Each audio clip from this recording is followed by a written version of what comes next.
We will be continuing with chapter number 8. इससे पहले अगर आपके लाइफ प्रोसेस में से कोई भी टॉपिक है, कोई डाउट है, you are free to ask, but one by raising hand.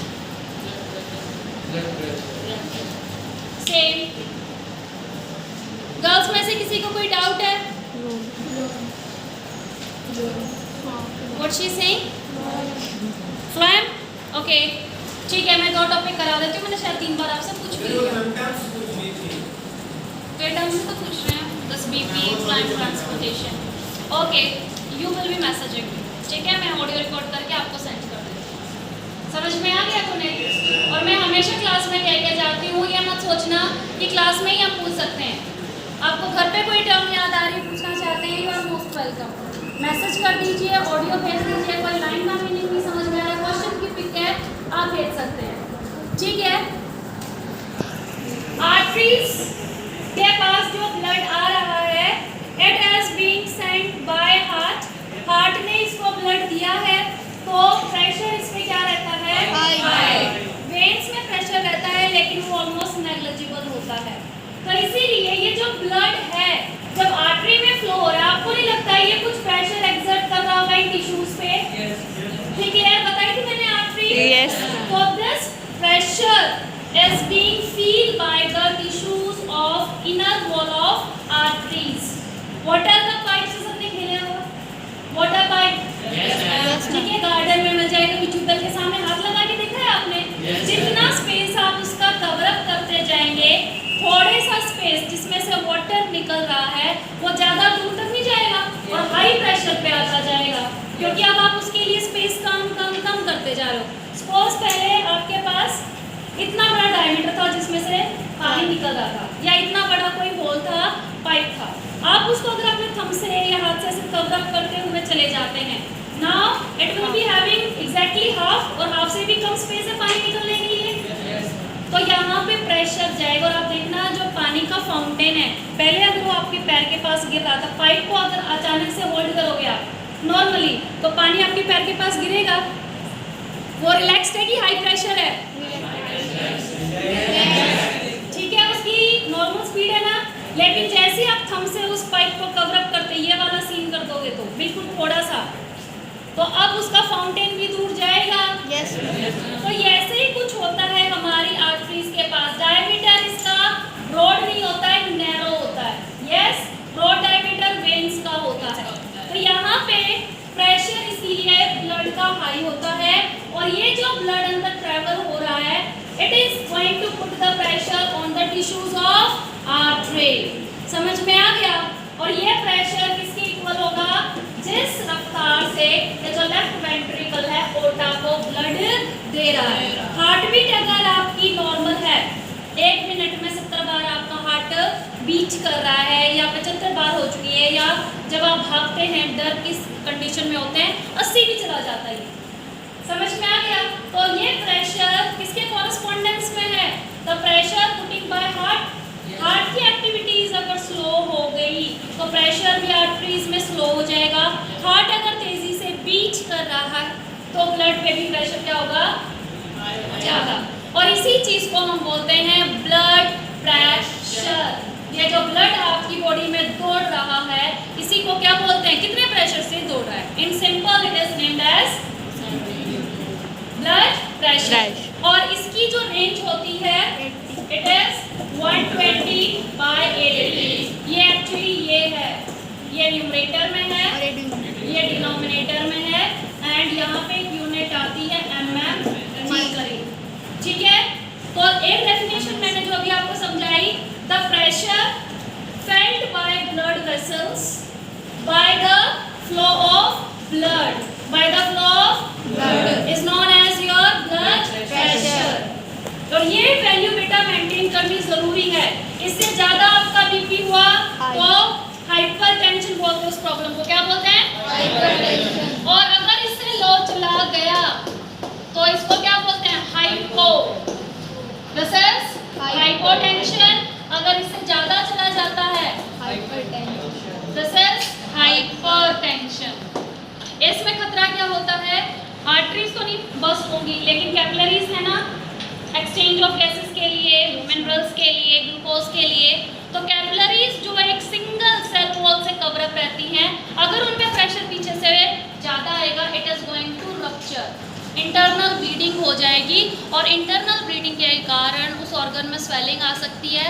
Organ तो फिर भी ठीक हो जाएगा, लेकिन अगर ये चीज़ कहाँ हो गई, ब्रेन में हो गई, तो ब्रेन हेमरेज के आज में सुनाने केसेस आजकल बहुत कॉमन है, क्योंकि जो आपका लाइफस्टाइल है, the food you are eating and the time you are spending on your body is very very less. खाने पे लोग ज़्यादा ध्यान दे रहे हैं, लेकिन उस कैलोरीज को बर्न करने के लिए टाइम नहीं है उनके पास। समझ में आ गया? तो बीपी को लो वाले को ज़्यादा करना, 120 तक लेके आना है, और 120 से ज़्यादा है तो उसको कम करके लेके आना है। समझ में आ गया? दूसरा जो है आप तरीका अपना सकते हैं बीपी को याद रखने के लिए। ये डेफिनेशन याद नहीं होती जो कि आपकी फर्स्ट येलो बॉक्स को देखिए, बीपी का जो येलो बॉक्स है पहली लाइन में इसको डिफाइन कर रखा है, the force that blood exert against the wall of blood vessels. इसमें कोई प्रॉब्लम है? इजी। अगर ये नहीं याद रहता है, इधर देखिए एमसीक्यूज में बेटा ये चीज भी पूछी जा सकती है, the formula for BP is, formula पूछा है, ये तो वैल्यू है बेटा, formula systolic pressure, systolic diastolic pressure, वेंट्री, ये नीचे के जो चैम्बर्स होते हैं इसको क्या बोलते हैं, वेंट्रिकल्स, और वेंट्रिकुलर कॉन्ट्रैक्शन होती है कि कब कॉन्ट्रैक्शन का ऑरिकल में या वेंट्रिकल में, वेंट्रिकल में। ये वेंट्रिकुलर कॉन्ट्रैक्शन है, ये ऑरिकल कॉन्ट्रैक्शन है। तो बीपी में हम वेंट्रिकल की लेते हैं, क्योंकि वेंट्रिकल जब कॉन्ट्रैक्ट होता है ओटा हो तो तभी ब्लड मिलेगा। ऑरिकल अगर कॉन्ट्रैक्ट हो गया तो ये बीच वाली वॉल खुल के वेंट्रिकल में आता है ना, तो यहाँ पे डायस्टोलिक सिस्टोलिक आप कंफ्यूजन में मत रहना कि किसका लेना है, वेंट्रिकल का।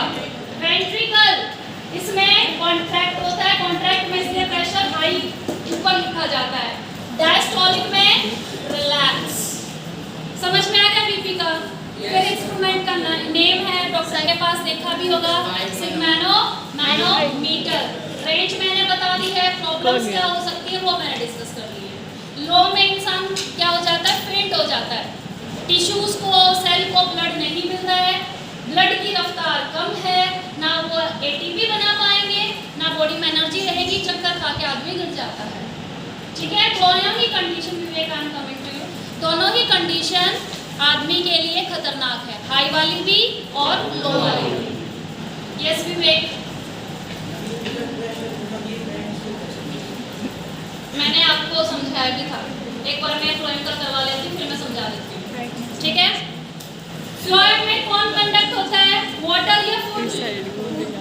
यस गर्ल्स, फ्लोएम जो हमारा टिश्यू है वो किस चीज को इधर से उधर करता है, फूड।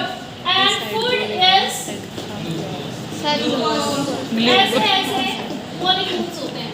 चीनी नमक देखा है सबने? वो तो फिर भी बहुत बड़ा मॉलिक्यूल है, ये काफी छोटे मॉलिक्यूल्स होते हैं। No, microscope. प्रोटीन इतने बड़े होते हैं, डाइजेशन में तो मिल्क हमें सिर्फ मिल्क दिखेगा या पल्सेस दाल दिखेगी या मीट दिखाई देगा। उसके अंदर कौन सा प्रोटीन है?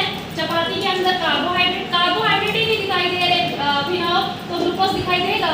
कार्बोहाइड्रेट तो कुछ मिलियन और ग्लूकोज से बनता है, और यही हमारी एंजाइम इसको तोड़ के इसमें कन्वर्ट कर देती है glucose. And this is what digestion is, chemically cut करना। Okay, glucose, suppose these are the seed tubes of phloem, seed tubes of phloem, और जो seed tubes है वो बीच में से होलो होती हैं। अब हमारे पास दो एरिया, एक लीफ बना दी, एक ब्रांच बना दी। ठीक है, तो हमेशा आपको सिर्फ बेटा दो वर्ड याद रखने हैं, एक सोर्स, एक सिंक। सोर्स और सिंक दोनों ही टिश्यूज हैं, दोनों ही टिश्यूज हैं। तो फिर इसमें डिफरेंस क्या है? सोर्स जहाँ पे ग्लूकोज ज्यादा होगा, वो डाउन है उसका। आपने देखा होगा सब्जी मंडी में, अनाज मंडी में इन बोरियों में हम गेहूं भर के एक जगह स्टोर कर देते हैं। तो ट्रक आएंगे अगर हरियाणा में, खासकर अगर रोहतक में, वो एमपी को, झारखंड को या असम में बाढ़ आ गई है, वहाँ पे गेहूं पहुँचाने, तो एक ऐसी जगह से लोड करेंगे ना जहाँ गेहूं हो, तो उसका सोर्स पे ग्लूकोज हाई रहेगा। अब यहाँ पे सीप ट्यूब में हमें गेहूं लोड नहीं कराना है, हमें क्या लोड कराना है? ग्लूकोज। तो कोई भी ऐसा टिश्यू जहाँ पे ग्लूकोज हाई रहेगा वो सीप ट्यूब के लिए क्या बन जाएगा? ग्लूकोज ज्यादा है तो यहाँ प्रेशर भी क्या होगा? ज्यादा।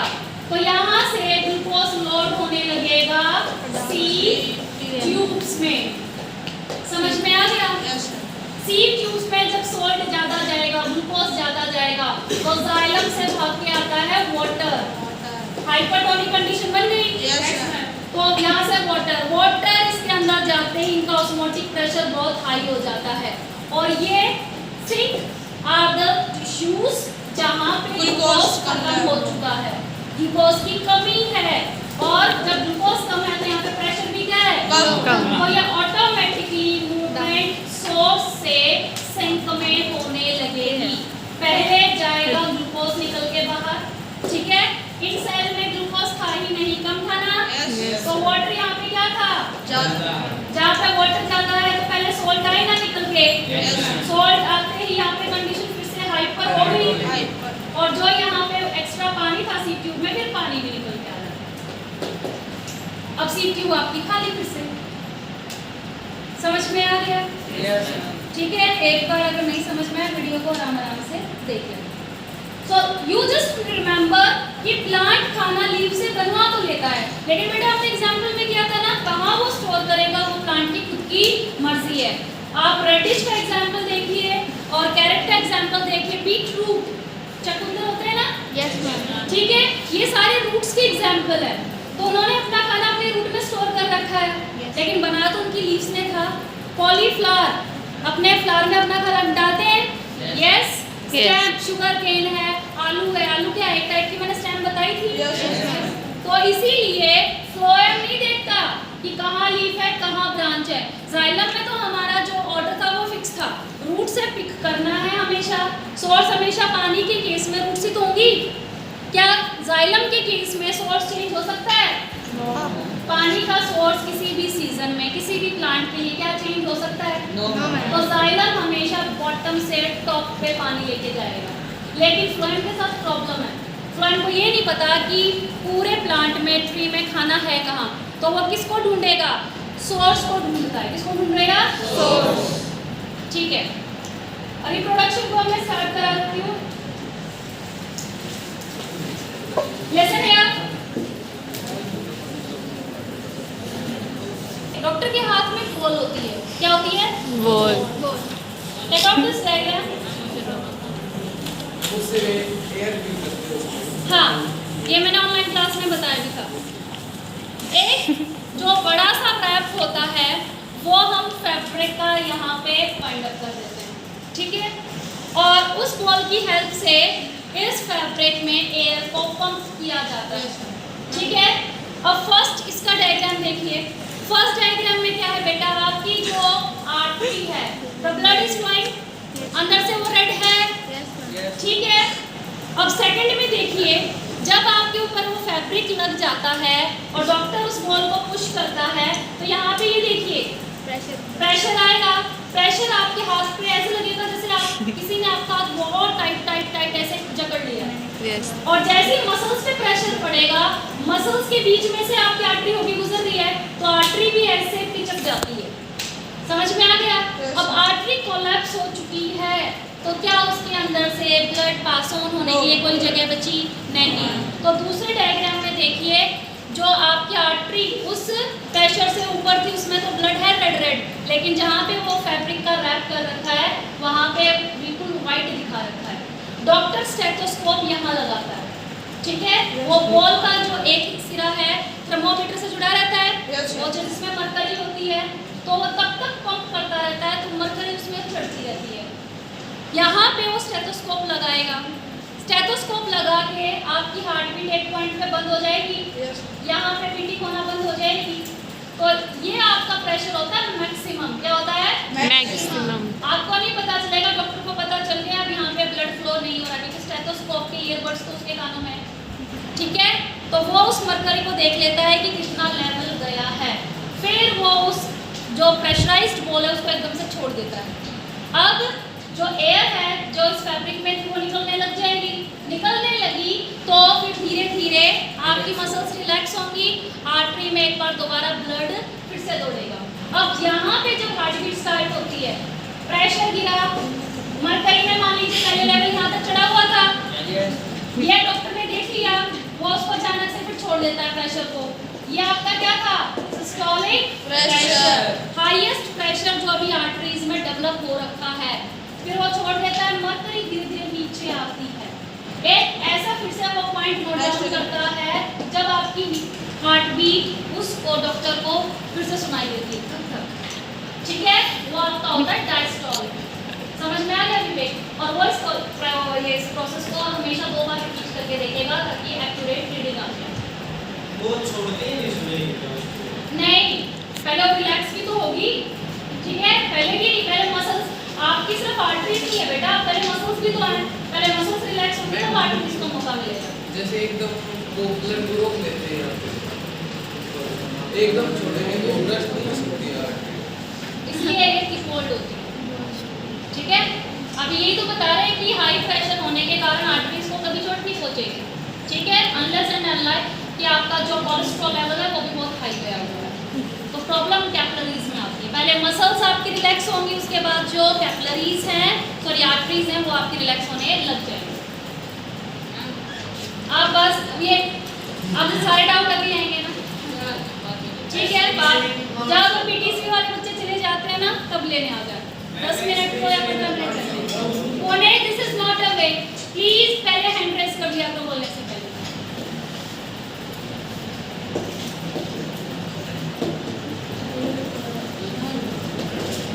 हमने 4 सिस्टम अभी देखे लिविंग ऑर्गेनिज्म में, how they are getting nourishment, nourishment के बाद डाइजेशन कैसे होती है, डाइजेशन के बाद उनसे एनर्जी कैसे निकाली जाती है, एनर्जी के बाद नो ट्रांसपोर्टेशन, और ट्रांसपोर्टेशन के बाद एक्सक्रीशन।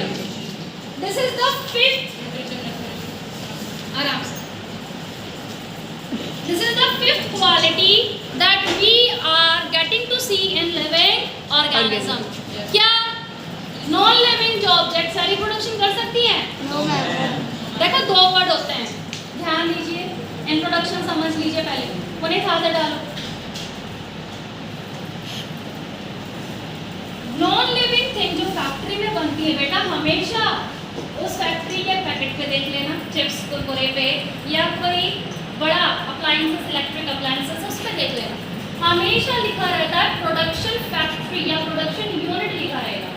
रिप्रोडक्शन वर्ड कभी यूज नहीं करते, करते हैं वो? No ma'am. प्रोडक्शन फैक्ट्री बोलते हैं ना, व्हाई नॉट रिप्रोडक्शन, जब वहाँ पे एक ही पेन, एक ही सॉक्स, एक ही बैग या एसी, फ्रिज, फैन बार बार सेम क्वालिटी का, सेम थिकनेस का, सेम फीचर्स का बन रहा है, मशीन बना रही है ना, but that thing is named as production. वहाँ पे नॉन लिविंग थिंग्स का क्या होता है? प्रोडक्शन।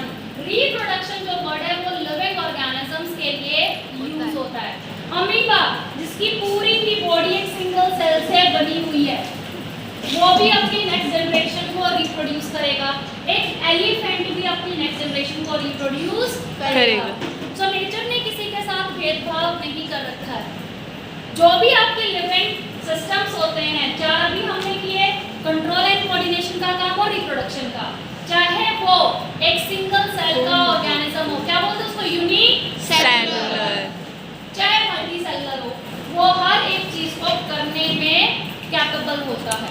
ऐसा नहीं है कि हम ही अपना रिप्रोडक्शन कर सकते हैं, अभी वो बैक्टीरिया फंगस क्या करेगा, इनके पास ना ओवरी है, ना गैमीट्स हैं, ना रिप्रोडक्टिव सिस्टम है, but again before dying they are giving you their next generation.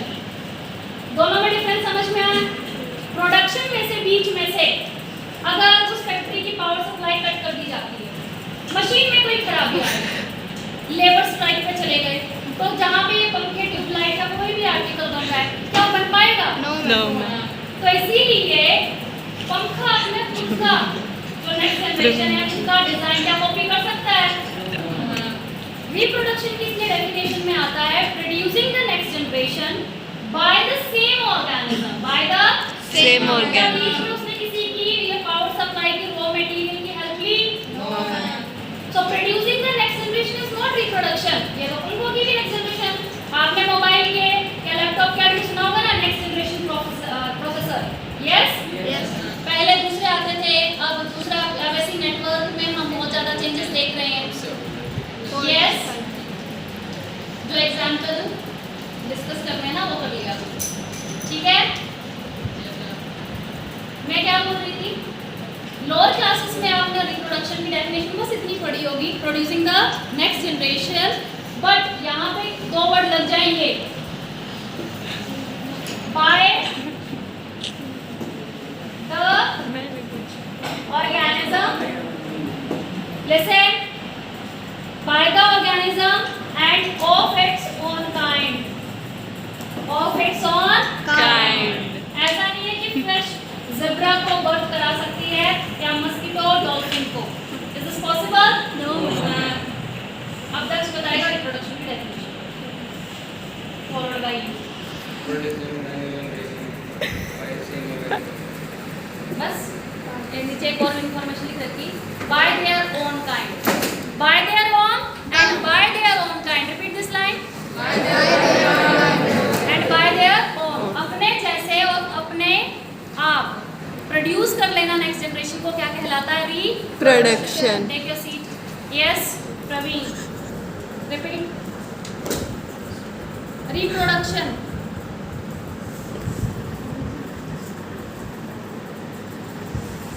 बस बैठो. मतलब हिंदी इंग्लिश दोनों में, और आपके पीछे दक्ष ने इतना अच्छा बताया, दोनों एक फीचर बता दिया था, एक अभी मैंने रिपीट भी करा दिया. Yes you. Reproducing ही बोलेंगे. Producing the next generation by the organism of same kind by the by their own kind and of their own kind. By their own and of their own kind. इतना समझ में आ गया? Yes. Next, ये तो chapter की heading थी, ठीक है? नेक्स्ट क्वेश्चन आता है why. Why we need this reproduction? सबसे पहला आंसर है to maintain balance. नेचर में बेटा कोई भी चाहे छोटे से छोटा प्लांट, एल्गी भी देखी है आपने?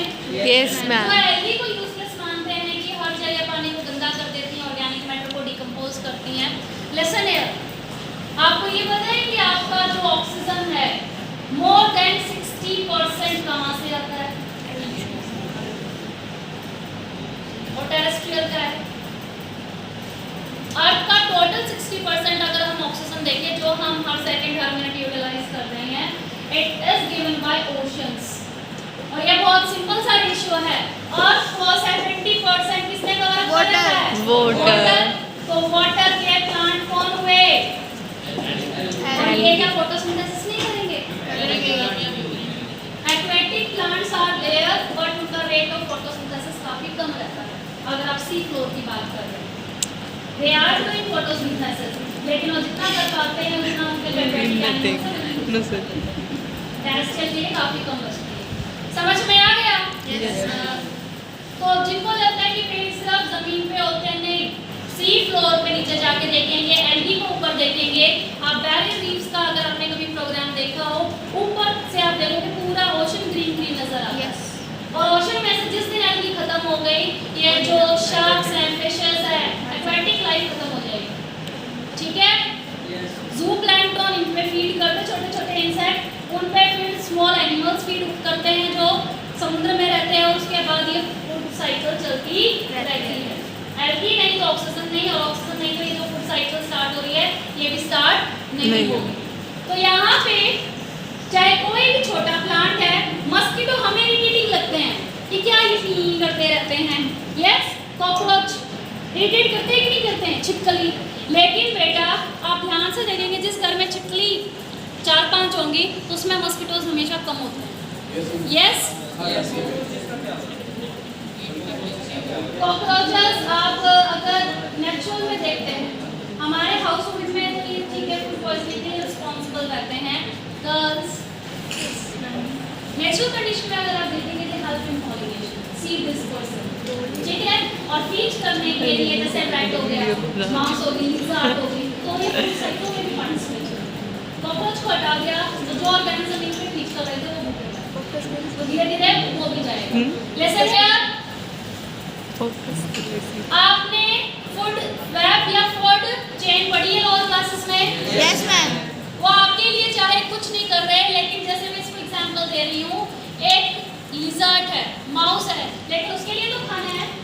यस, अब जैसे लॉइन को ये जो बीट है, पल्सेस हैं, शुगर केन यूजलेस लगते होंगे ना, क्या घास फूस है, लेकिन बेटा वो हमारे लिए तो खाना है। तो इसीलिए नेचर में हर एक चीज की अपनी इंपॉर्टेंस होती है। इंपॉर्टेंस को बनाए रखने के लिए आपको 1 by 1 इनकी जनरेशन चाहिए कि नहीं चाहिए? Yes. क्योंकि कोई भी ऑर्गेनिज्म है वो हमेशा तो नहीं रहने वाला ना, तो मरने से पहले इसलिए ज़रूरी है और रिप्रोडक्शन करके अपनी एक कॉपी अर्थ पे छोड़ के जाए। Is this clear? To Yes. Maintain balance of ecosystem, ecosystem, और ये इकोसिस्टम हमारी अर्थ है, चाहे ये एनिमल्स हो गए या प्लांट्स हो गए या अच्छा माइक्रो ऑर्गेनिजम्स। क्या हुआ अगर हम सारे माइक्रो ऑर्गेनिजम्स को अर्थ से हटा दें? कितनी सारी बीमारी, ये मास्क भी हट जाएगा। Virus is a micro organism ना, तो माइक्रो ऑर्गेनिजम्स को अगर अर्थ से हटा लिया जाए तो क्या फर्क पड़ेगा? दिखते ही नहीं, बीमारी और फैलाते हैं। Next, very nice. और कौन है? One microorganisms are not harmful. They are useful for us also because if we take example of किसे जान यू बोल? हाँ जी बोलिए। if we take example of bird that Start, okay. Any others? in vaccinations also like antibiotics. Antibiotics में जब मैंने आपको 9th class में कंसेप्ट किया था, वैक्सीनेशन में अगर माइक्रो ऑर्गेनिज्म नहीं होगा तो वैक्सीनेशन का कंसेप्ट डेवलप हो सकता है? No. वैक्सीनेशन हो गई है, एक ब्रेड है, पेस्ट्री है, ढोकला है, डोसा है, ये सब बनाने में भी क्या चाहिए? Okay. एक मिनट। यह तो चलो हो गया कि मैम वैक्सीन की जरूरत नहीं है, माइक्रो ऑर्गेनिज्म भी नहीं है, लेकिन हमारे जो घर में डेथ होती है नियर एंड डियर की, मुस्लिम होंगे तो बरी कर देते हैं, हिंदूज में उसको बर्न कर दिया जाता है। But have you ever wonder कि जब प्लांट्स की डेथ होती है, किसी बर्ड की, इंसेक्ट की या फिर एनिमल की डेथ होती है, उनकी डेड बॉडी कौन सी है? Yes, the main thing is decomposition. If there are no microorganisms, this earth will be full of dead bodies. समझ में आ गया? तो एनवायरनमेंट को क्लीन कर देते हैं। और next thing is nitrogen cycle. Nitrogen के बिना प्लांट सस्टेन नहीं कर पाएंगे। ये इन प्लांट में कोई भी यूरिया या खाद की मिट्टी नहीं डाल के जाता है। इस सॉइल में जो बैक्टीरिया है वही नाइट्रोजन को इस तक पहुंचा रहा है। आपको ये भी नहीं पता होगा फिर तो 9th में कि प्लांट नाइट्रोजन के ठीक बीच में खड़े, एयर में 78% नाइट्रोजन होता है, लेकिन प्लांट क्या उस नाइट्रोजन को यूज कर सकते हैं? नो। उनको कट्टों में भर भर के दिया जाता है। ये कुछ ऐसे ही है कि समुद्र के बीच में आप बोट में प्यासे मर जाओ, एलियन को समझ में नहीं आ जाएगा, प्यासा मर गया पानी के बीच में, क्या समझ में आएगा उसको? ऐसे ही जब प्लांट ग्रो नहीं कर पाते, पता चलता है उसमें नाइट्रोजन की कमी थी। फार्मर को अगर बायोलॉजी नहीं आती उसको समझ में नहीं आएगा। नाइट्रोजन तो 78% हमारी मैम ने बताया था एयर में ही होता है, फिर मैं प्लांट को नाइट्रोजन क्यों नहीं मिला? और यही था क्लास 9th में। नाइट्रोजन साइकिल 8th में भी थी, 9th में भी है, लेकिन आपने ना 8th की ना 9th। यस, कभी सर्च करके देखना। पैरासाइटिक न्यूट्रिशन होती है उसमें नाइट्रोजन लेते हैं। हाँ, few of the bacteria वो कीमोट्रोपिक होते हैं। Look at here. First, reproduction हमें क्यों चाहिए? इकोसिस्टम का बैलेंस बनाने के लिए। दूसरा, स्पीसीज की पॉपुलेशन मेंटेन करने के लिए। Third, evolution. एवोल्यूशन क्या होता है? नए नए स्पीसीज का बनना।